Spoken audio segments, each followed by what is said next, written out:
Le terme de coup d'État est vivement récusé par les militaires. Selon la Constitution, c'est pourtant le président du Sénat qui aurait dû prendre la place du président en cas de vacance du pouvoir, mais celui-ci est introuvable. Il a d'ailleurs été démis par le bureau du Sénat. Alors dans ce cas, la Constitution prévoit normalement que c'est au gouvernement d'assumer la fonction présidentielle, mais le gouvernement qui a été nommé par Adjoël lors de la première semaine des manifestations ne compte en fait que 3 ministres des domaines de la sécurité.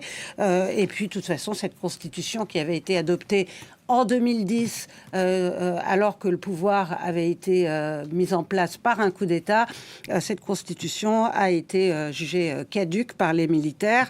Donc, il va falloir en effet voir comment ça tourne. Mais c'est très important pour les militaires que la communauté internationale ne voit pas un coup d'État en leur action, parce que ça conditionne la poursuite de l'aide à Madagascar, du soutien financier des bailleurs de fonds, et c'est un pays qui en a cruellement besoin. Aide et soutien évidemment cruciaux quand on sait dans quel état se trouve l'île Madagascar, l'un des pays les plus pauvres au monde. Et c'est de là d'où est partie cette crise et les revendications de cette jeunesse. Oui, tout à fait. Et c'est un pays qui a d'importantes ressources naturelles, mais où 3/4, 80% même de la population vit en dessous du seuil de pauvreté.